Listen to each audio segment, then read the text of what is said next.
sa présence pour partager sa parole et passer un moment de prière ensemble. Merci pour ce temps que nous avons passé dans la prière. Nous allons directement prendre nos Bibles dans le verset, dans le livre de 1 Corinthiens, chapitre 13, le verset 1er au verset 13. C'est un texte que tout le monde ici connaît. Tout le monde connaît, je crois même que ceux qui connaissent par cœur. Aujourd'hui, on va essayer de parler sur dans ce texte, et le thème qui va accompagner ce texte, c'est tout simplement la puissance de l'amour. La puissance de l'amour, aussi simple que ça, la puissance de l'amour. Aujourd'hui, j'aimerais encore encourager quelqu'un à comprendre que l'amour ici,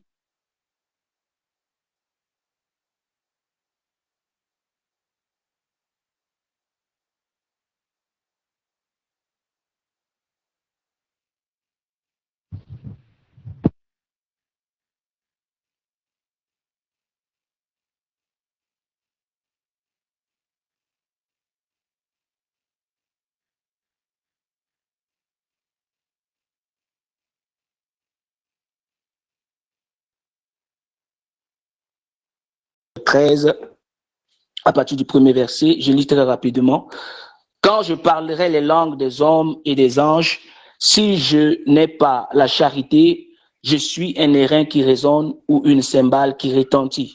Et quand j'aurai le don de prophétie, la science de tous les mystères et toute la connaissance, quand j'aurai même toute la foi jusqu'à transporter des montagnes, si je n'ai pas la charité, je ne suis rien. Et quand je distribuerai tous mes biens pour la nourriture des pauvres, quand je livrerai même mon corps pour être brûlé, si je n'ai pas la charité, cela ne me sert de rien. La charité est patiente, elle est pleine de bonté. La charité n'est point envieuse, la charité ne se vante point, elle ne s'enfle point d'orgueil, elle ne fait rien de malhonnête, elle ne cherche point son intérêt, elle ne s'irrite point, elle ne soupçonne point le mal. Elle ne se réjouit point de l'injustice, mais elle se réjouit de la vérité. Elle excuse tout, elle croit tout, elle espère tout, elle supporte tout. La charité ne périt jamais. Les prophéties prendront fin, les langues cesseront, la connaissance disparaîtra, car nous connaissons en partie et nous prophétisons en partie. Mais quand ce qui est parfait sera venu, ce qui est partiel disparaîtra. Lorsque j'étais enfant, je parlais comme un enfant, je pensais comme un enfant, je raisonnais comme un enfant. Lorsque je suis devenu homme, j'ai fait disparaître ce qui était de l'enfant. Aujourd'hui, nous voyons au moyen des miroirs d'une manière obscure, mais alors nous verrons face à face. Aujourd'hui, je connais en partie, mais alors je connaîtrai comme j'ai été connu. Maintenant donc, ces trois choses demeurent. La foi, l'espérance, la charité. Mais la plus grande de ces choses, c'est la charité. Alors, la charité ici, autrement, on peut appeler cela l'amour. Et je disais tout à l'heure, avant que le réseau ne me lâche, je disais tout à l'heure que, en tant qu'enfant de Dieu, si nous comprenons ce que l'amour signifie, alors nous aurons la victoire sur beaucoup de choses. Nous aurons la victoire sur beaucoup de situations, parce que en réalité, l'amour, ce n'est pas seulement un sentiment. L'amour, c'est une arme que le Seigneur nous a donnée. Et au travers de cette arme-là, on peut faire face à beaucoup de défis auxquels la société, n'est-ce pas, nous présente, les défis auxquels nous faisons face dans la société, tout simplement. Donc, l'amour ici est vraiment négligé. Les gens mettent beaucoup plus l'accent sur les dons spirituels. Les dons, par exemple, les dons charismatiques que nous connaissons et tout. Mais peu de gens donnent de la valeur à l'amour qui est l'élément clé du fruit de l'esprit qu'un enfant de Dieu doit avoir. Avoir le don de connaissance, le don de prophétie, le don de parler en langue, le don pour chasser les démons, ce n'est pas mauvais, c'est une bonne chose. Mais si tu manques de l'amour, c'est-à-dire bien-aimé, c'est un point que le diable peut aussi exploiter pour t'affaiblir et voire te détruire. C'est pourquoi il est important pour nous de manifester de l'amour et que l'amour soit sans hypocrisie, comme l'a dit l'apôtre Paul, que l'amour soit sans hypocrisie, parce qu'il y a aussi l'amour imprégné d'hypocrisie. Dieu nous appelle à manifester un amour pur, un amour inconditionnel, comme lui-même il nous a aimés. Et l'amour dont nous devons manifester, c'est l'amour agapé, l'amour de Dieu. C'est un amour inconditionnel. Alors, j'ai un jour donné un témoignage quelque part en disant que il y avait une personne qui m'avait expliqué que on a cherché à t'atteindre, on a cherché à te faire certaines choses, mais ce qui a fait que tu n'étais pas touché, c'est à cause de ton cœur, à cause de l'amour que tu as. Et c'est ce qui a fait en sorte que tu n'as pas été atteint. Vous savez, parfois, pour combattre l'ennemi, ce n'est pas que tu dois utiliser ses armes. Parce que tu ne peux pas manier l'arme de Satan plus que Satan. Tu ne peux pas manier la haine plus que le sorcier. Tu dois manifester au contraire de l'amour. Même dans ta famille, il y a des gens qui sont dans la sorcellerie, qui cherchent à te détruire, qui cherchent à t'empêcher d'aller de l'avant, qui veulent te bloquer. Je vais te dire aujourd'hui quelque chose.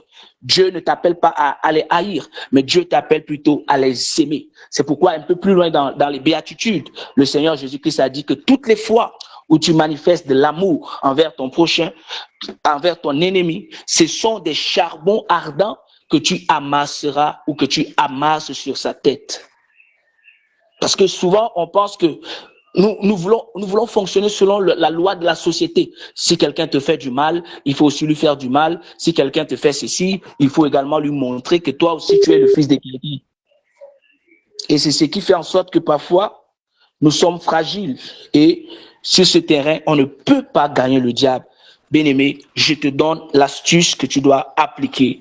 Et cette astuce, bien-aimé, ça va te permettre de dominer sur n'importe quelle puissance qui va s'élever contre ta vie. C'est bien évidemment l'amour qui est un élément très essentiel dans la marche chrétienne. Amen. Alors, dans le texte que je venais de lire, si je ne fais pas trop de commentaires, je prends juste le verset 13, la Bible dit, maintenant donc ces trois choses demeurent, la foi, l'espérance, l'amour, mais la plus grande de ces choses, c'est l'amour.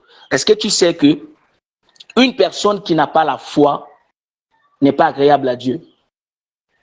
La Bible dit, n'est-ce pas, que or sans la foi, il est impossible d'être agréable à Dieu. Hébreux chapitre 11, verset 6. Or, sans la foi, il est impossible d'être agréable à Dieu. Et la foi ici nous permet de déplacer les montagnes. Plusieurs fois, Jésus a dit que si tu as la foi, tu diras à cette montagne, ou toi et tout. Donc, et parfois même Jésus reprochait les disciples, hommes de peu de foi. Mais maintenant, quand nous revenons dans le texte de 1 Corinthiens chapitre 13, on comprend et l'espérance, et on nous fait comprendre que l'espérance et la foi ne valent rien, ne voient rien derrière l'amour. Alléluia. Pour dire que si l'amour qui est la foi, peut-être qui est quelque chose qui est vraiment considéré par Dieu, est, n'est-ce pas, petit devant l'amour, ça veut dire que quelque part, l'amour ici a plus de valeur, a plus d'efficacité, a plus de puissance que toute autre chose. C'est pourquoi dans ce texte, la Bible dit, il y a trois choses qui demeurent, la foi, l'espérance, l'amour. Mais la plus grande de ces choses, c'est l'amour. Alléluia. Pourquoi? La foi peut déplacer les montagnes, l'espérance peut te soutenir dans les épreuves. Alléluia. Mais l'amour va encore plus loin. L'amour te permet, n'est-ce pas, d'être en contact direct avec Dieu. L'amour ici t'amène à manifester la nature même de Dieu. La nature de Dieu. Et le diable ne peut pas résister à l'amour. Amen. Le diable ne peut pas résister à l'amour. Alors, Dieu nous appelle en tant qu'enfants de Dieu à vivre d'une manière qui reflète sa nature. La nature de Dieu te permet de surmonter certaines situations. C'est dans la nature de Dieu que se trouve la patience. On a cité dans les versets précédents, comme je venais de le lire dans 1 Corinthiens chapitre 13, il dit que quand j'aurai les dons de prophétie, la science de tous les mystères et toute la connaissance, quand j'aurai même toute la foi jusqu'à transporter les montagnes, si je n'ai pas la charité, je ne suis rien. Je suis zéro, je suis néant. Donc, Dans le verset 3, il dit, et quand je distribuerai tous mes biens pour la nourriture des pauvres, quand je livrerai même mon corps pour être brûlé, si je n'ai pas l'amour ou la charité, cela ne me sert de rien. Alors, quelqu'un va me poser d'abord, avant d'arriver là où je voudrais arriver, quelqu'un peut-être va se dire que, mais comment une personne peut partager ses biens, faire quoi encore? Distribuer tous ses biens pour la nourriture des pauvres, livrer même son corps pour être brûlé, et il se trouve que ces derniers n'a pas de l'amour. Est-ce que l'amour est au-dessus du bien qu'on doit faire aux gens? Oui. L'amour, ce n'est pas seulement ce que tu donnes aux gens. L'amour ici, c'est quelque chose que tu vis au plus profond de toi-même, d'abord. Parce que je peux te donner quelque chose sans t'aimer, hein, à ton égard, juste pour attirer les regards, juste pour qu'on dise que j'ai fait. C'est comme par exemple certaines personnes qui font des œuvres caritatives. Tu vas voir, même les sectaires, hein, Rotary Club, certains trucs là. Quand ils veulent faire, par exemple, ils veulent donner des choses aux gens. Qu'est-ce qu'ils font? Ils invitent la télévision, ils invitent les chaînes de télé, ils publient ça sur le net. Ils font en sorte qu'on voit l'œuvre caritative qu'ils apportent aux gens pour montrer qu'ils sont une association qui vient en aide ou qui aide la société en faisant telle ou telle autre chose. Maintenant, leur objectif final, c'est quoi? C'est d'attirer les regards sur eux, c'est de faire comprendre à la société que eux, ils font du bien. Alors, ce n'est pas ça l'amour. L'amour ici, la Bible dit, l'amour couvre une multitude de péchés. L'amour ne cherche pas son intérêt. L'amour ne cherche pas à se montrer. L'amour, c'est dans le silence que ça se passe. L'amour fonctionne dans le silence, mais on voit ses œuvres, n'est-ce pas, dans le visible. Donc, l'amour ici, c'est quelque chose qu'on ne peut pas toucher. Ce n'est pas quelque chose de matériel. Mais il peut avoir des effets physiques. Donc l'amour ne se définit pas forcément, je dis bien forcément, que quand tu aimes, tu dois poser des actions, mais l'amour ne se définit pas forcément par ce que quelqu'un te fait de bien. Quelqu'un peut te faire du bien, mais en réalité, ce n'est pas de l'amour. L'amour va au-delà de nos actions. Alléluia. Et en même temps, tu poses l'action, et en même temps, dans ton cœur, tu as ce sentiment que tu dois manifester. Alléluia. Donc ici, qu'est-ce que l'amour fait? L'amour nous permet de détruire les barrières. L'amour unit et détruit les barrières. Dans Colossiens chapitre 3, verset 14, la Bible nous fait comprendre que, mais par-dessus toutes ces choses, revêtez-vous de l'amour qui est le lien de la perfection. Mais au-dessus de toutes ces choses, ça dit quoi? Oui, c'est bien d'avoir les dons, c'est bien d'avoir la connaissance, c'est bien de faire ceci, c'est bien de faire cela. Mais au-dessus de toutes ces choses, si tu n'as pas l'amour, ça veut dire que tout ce que tu possèdes, tout ce que tu as est inutile. Cela n'a pas de valeur aux yeux de Dieu. Une vie chrétienne sans amour, c'est une vie sans valeur. Peu importe les dons que tu peux posséder, peu importe la puissance que tu peux avoir, mais cette puissance-là ne peut pas être au-dessus de l'amour.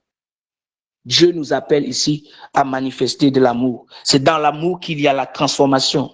C'est dans l'amour qu'il y a la guérison véritable. C'est dans l'amour qu'on trouve une véritable protection. C'est dans l'amour qu'il y a la délivrance, comme je le disais. La Bible dit dans le livre de Jean 3,16, Dieu a tant aimé le monde qu'il a donné son Fils. Et au travers de cet amour que Dieu a manifesté pour l'humanité, Jésus-Christ est venu, il s'est sacrifié pour nous et il nous a rachetés, il nous a délivrés.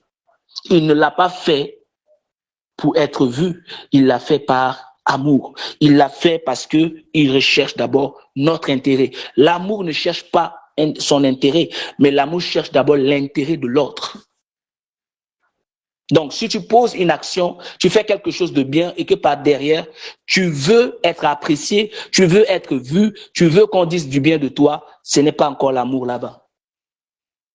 L'amour agit d'une manière désintéressée.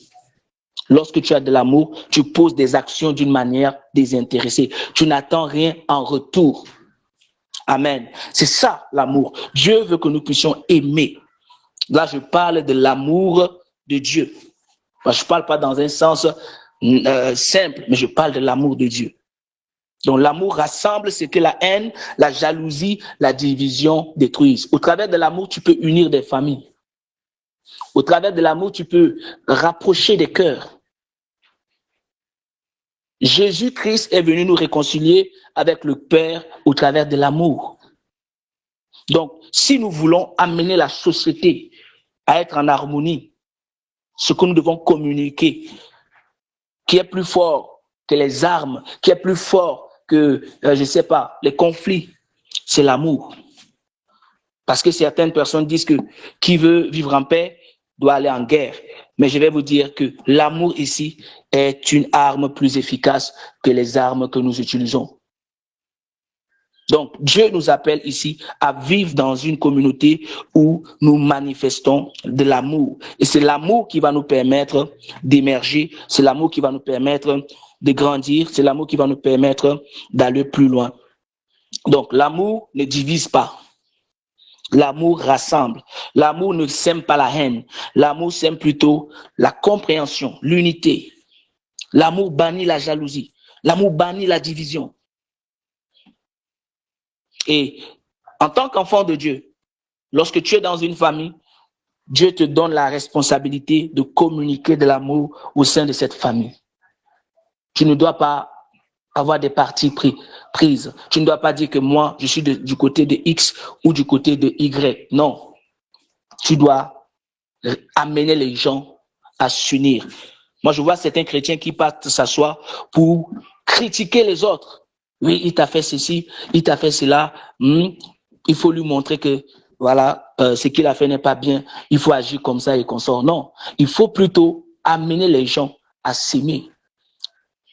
La Bible dit que nous sommes des ambassadeurs. Et Dieu nous a donné le ministère de la réconciliation. Et dans le ministère de la réconciliation, il y a l'amour. Sans amour, tu ne peux pas réconcilier les gens.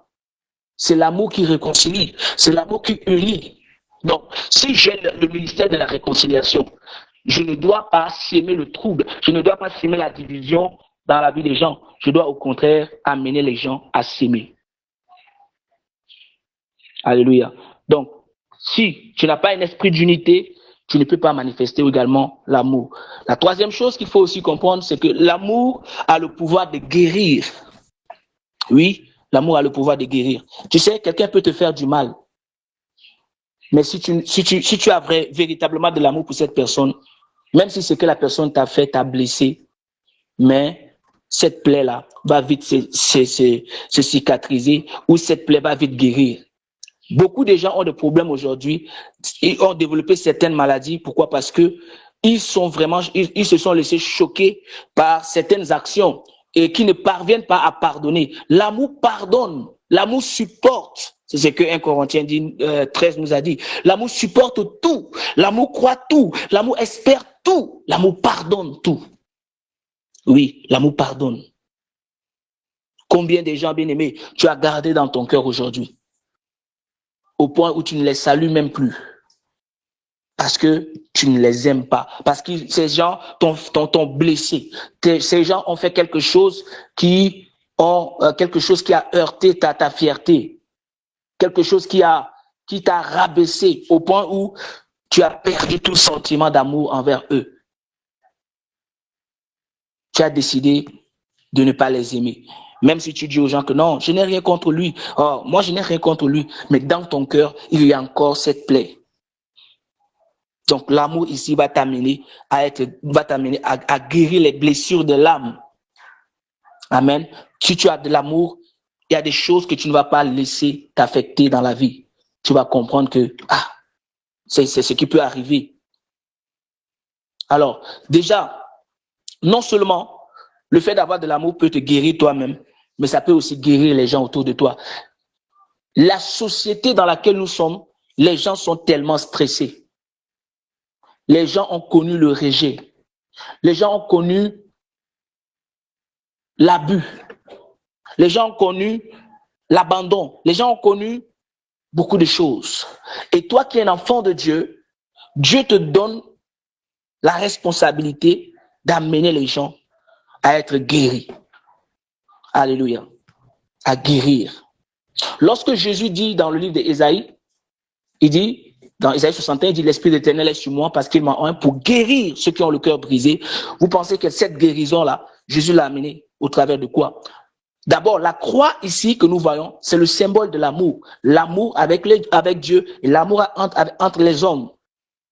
Donc, ici, Dieu veut que nous sachions que l'amour peut guérir les cœurs. Et nous qui sommes enfants de Dieu, on doit communiquer l'amour dans la société. Les gens sont tellement frustrés aujourd'hui, tellement stressés, tellement frustrés par la société, rejetés. Et nous sommes appelés à venir vers eux avec des paroles pleines d'amour qui peuvent apaiser leur âme et les guérir de leurs blessures. Donc, des paroles pleines d'amour peuvent faire quoi? Apaiser les cœurs, apaiser une âme blessée. Ne soyons pas des gens qui viennent s'aimer encore de troubles dans la vie des gens, mais soyons des porteurs de bonnes nouvelles. Soyons des gens qui donnent des paroles d'amour, des paroles de douceur, des paroles d'affection. Alléluia. Donc, je disais tout à l'heure que lorsque tu aimes, tu communiques le pardon, l'esprit du pardon. Parce que c'est le pardon qui libère. Non seulement ça libère la personne qui pardonne, mais ça libère également la personne qui est pardonnée. Le pardon découle de l'amour. Sans amour, il n'y a pas de pardon. Il n'y a pas d'amour, il n'y a pas de pardon véritable. Alléluia. L'amour ici est également un témoignage puissant.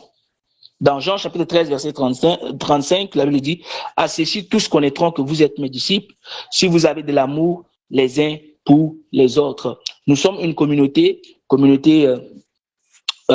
chrétienne, nous sommes Cité de David, par exemple, et ici dans Cité de David, le diable trouve que entre nous, il n'y a pas véritablement de l'amour. Alors, il va trouver des failles. Et c'est au travers de ces failles que le diable va facilement s'aimer de troubles au milieu de nous. Parce qu'il va commencer à nous cogner la tête à gauche, cogner la tête à droite. Alors, si le diable vient et qu'il constate que dans ce groupe, nous avons véritablement l'amour, nous sommes véritablement les disciples de Dieu, alors il ne pourra pas trouver des failles. Donc, la société également qui nous regarde a besoin de voir cet amour en nous. On ne peut pas dire que je suis chrétien, j'aime Dieu, mais je n'aime pas mon prochain. C'est impossible. Donc, si on veut véritablement dire que nous sommes les disciples de Jésus, on doit manifester de l'amour les uns pour les autres. Alléluia. Donc, l'amour ici est un élément très important. L'amour triomphe également du mal. C'est ce que Romains chapitre 12, verset 21 dit. Ne te laisse pas vaincre par le mal, mais surmonte le mal par le bien. Pourquoi? Parce que l'amour triomphe du mal. Et ici, le Seigneur est en train de nous inviter, bien-aimés, à comprendre que tout ne se résout pas, je ne sais pas comment je vais dire, avec la grossièreté, la haine, mais l'amour ici nous permet de surmonter le mal. L'amour, parce que quand tu fais le bien, tu es en train d'exprimer de l'amour et ça te permet de dominer sur le mal. Oui, peut-être on t'a offensé, peut-être on t'a dit quelque chose qui t'a blessé, mais tu dois surmonter ce mal-là par le bien. Tu ne dois pas faire également le mal, tu dois surmonter ce mal par le bien. Et c'est en surmontant ce mal par le bien que tu pourras dominer. Alléluia. Donc le Seigneur nous appelle ici à manifester de l'amour véritable. Sinon, tu peux parler en langue, tu peux prophétiser, tu peux avoir la foi, même jusqu'à déplacer les montagnes.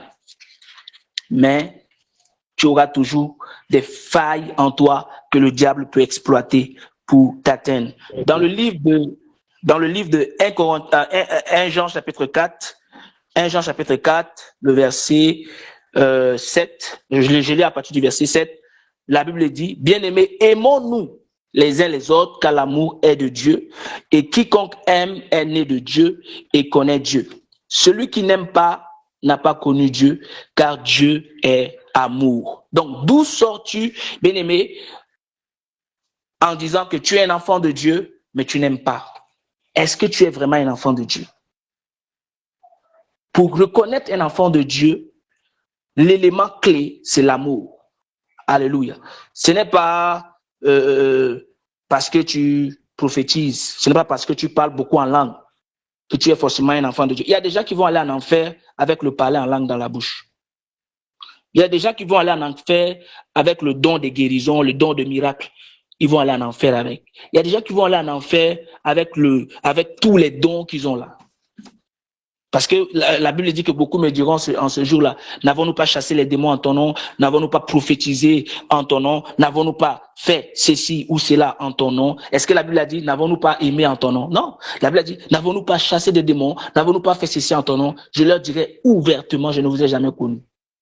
Donc, l'amour ici va te permettre, premièrement, d'abord, d'avoir une bonne relation avec Dieu et d'avoir une bonne relation avec les hommes. Alléluia. Si tu as une bonne relation avec Dieu et en même temps une bonne relation avec les hommes, qu'est-ce qui va se passer? Le diable n'aura aucun accès dans ta vie.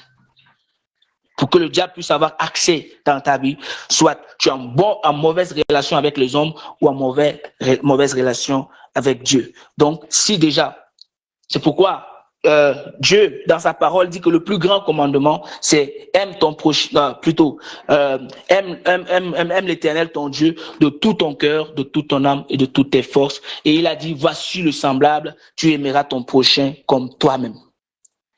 Alléluia. Il a dit, le semblable, tu aimeras ton prochain comme toi-même. Donc, voilà, nous voyons ici ce passage qui dit, celui qui n'aime pas n'a pas connu Dieu, car Dieu est amour. L'amour de Dieu a été manifesté envers nous en ce que Dieu a envoyé son Fils unique dans le monde afin que nous vivions par lui. Et cet amour consiste non point en ce que nous avons aimé Dieu, mais en ce qu'il nous a aimés et a envoyé son Fils comme victime expiatoire pour nos péchés. Alléluia. Écoutez, ce n'est pas nous qui avons aimé Dieu en premier, mais c'est Dieu lui-même qui nous a aimés le premier. Donc, dans le verset 11, il dit, bien aimé, si Dieu nous a ainsi aimés, nous devons aussi faire quoi? Nous aimer. Si Dieu nous a aimés, nous devons aussi nous aimer les uns les autres. Personne n'a jamais vu Dieu. Si nous nous aimons les uns les autres, Dieu demeure en nous. Écoutez, si tu veux expérimenter la présence de Dieu, est-ce qu'il y a quelque chose qui dépasse la présence de Dieu? Il n'y a pas quelque chose qui est plus fort, plus forte que la présence de Dieu. Quand une personne manifeste la présence de Dieu, elle n'a même pas besoin d'ouvrir la bouche. Oh, je te chasse, esprit de ceci, esprit de célibat, esprit de quoi. Non, quand tu as la présence de Dieu en toi, tout se soumet à toi. Quand la présence de Dieu se manifeste en toi, tout se soumet à toi. Cherchons à manifester la présence de Dieu et non les dons. Alléluia. Cherchons plutôt à manifester la présence de Dieu. Est-ce que tu sais que même quand le Saint-Esprit n'habitait pas en l'homme, l'homme pouvait manifester des dons? Dans la Bible, il y avait beaucoup de gens qui avaient des dons déjà, avant que le Saint-Esprit ne demeure en nous. David, je prends l'exemple de David. David chantait seulement et Saoul était, l'esprit qui agitait Saoul partait.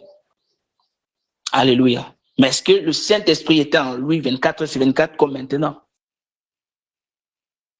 Donc, pour dire que nous qui sommes en Christ, nous avons encore cette grâce-là, d'avoir la présence de Dieu en nous, d'avoir le Saint-Esprit en nous. Et la présence du Saint-Esprit en toi se manifeste, parce que le Saint-Esprit ne peut pas se manifester là où il y a la haine. Le Saint-Esprit ne se manifeste pas là où il y a la division.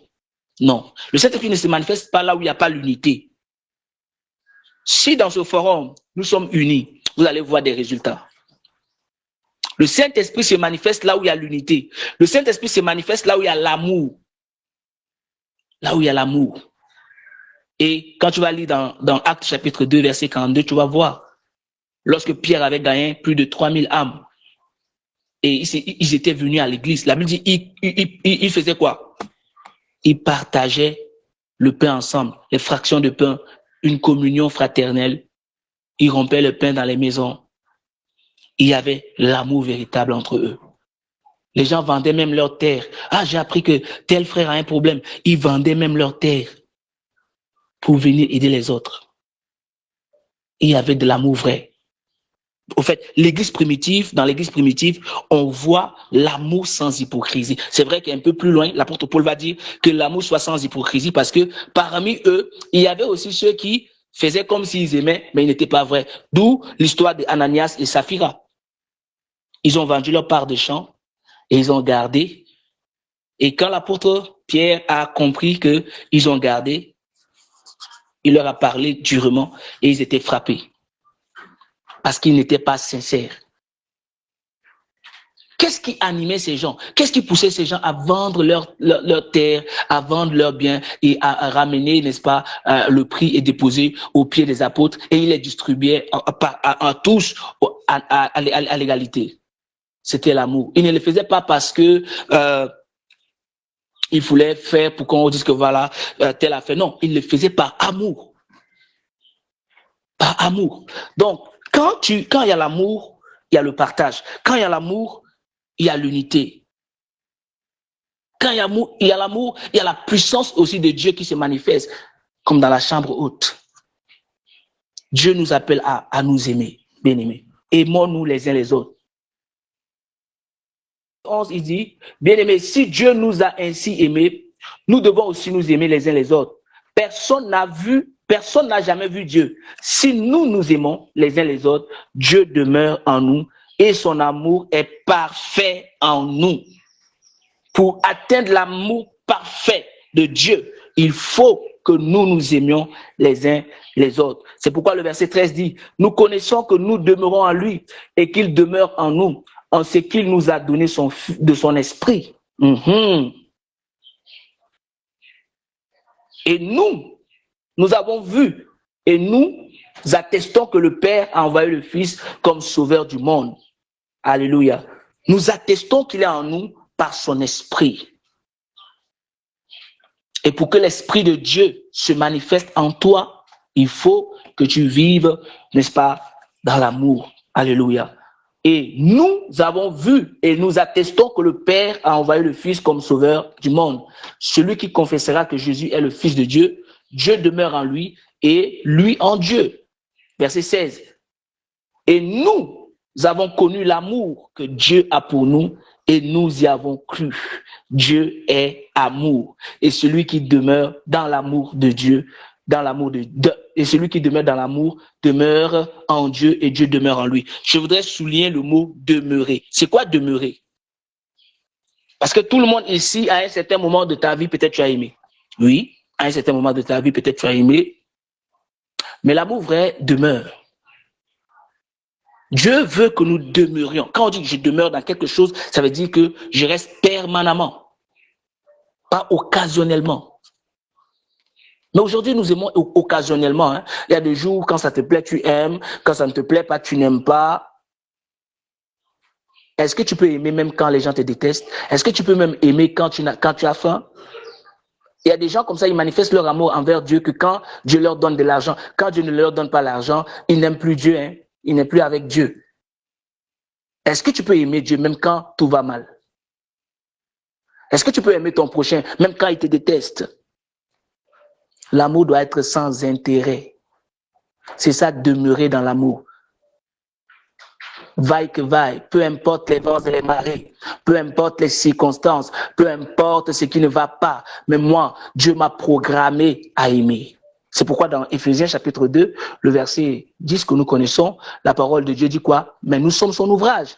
Nous sommes l'ouvrage de Dieu et a été créé en Jésus pour des bonnes œuvres que Dieu a préparées d'avance pour que nous les pratiquions. Ces œuvres-là, on ne peut pas les pratiquer sans l'amour de Dieu ou sans l'amour du prochain. Et d'ailleurs, l'amour que nous manifestons envers Dieu ne vient pas de nous. Je tiens à souligner cela. L'amour que tu manifestes envers Dieu vient du Saint-Esprit. Romains chapitre 5, verset 5 le dit.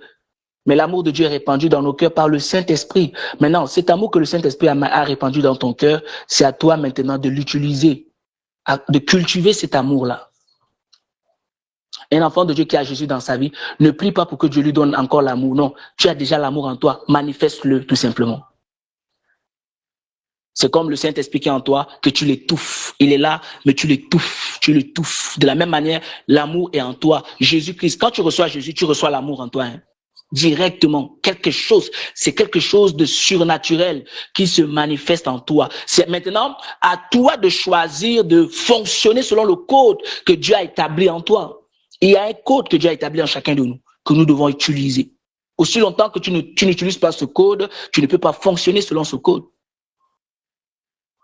C'est comme par exemple, tu arrives chez toi et tu dois composer, n'est-ce pas, un code avant que la porte s'ouvre. Le code est là, la porte est là, mais tant que tu ne composes pas le code, rien ne se passe. L'amour est là, mais c'est à nous de l'appliquer.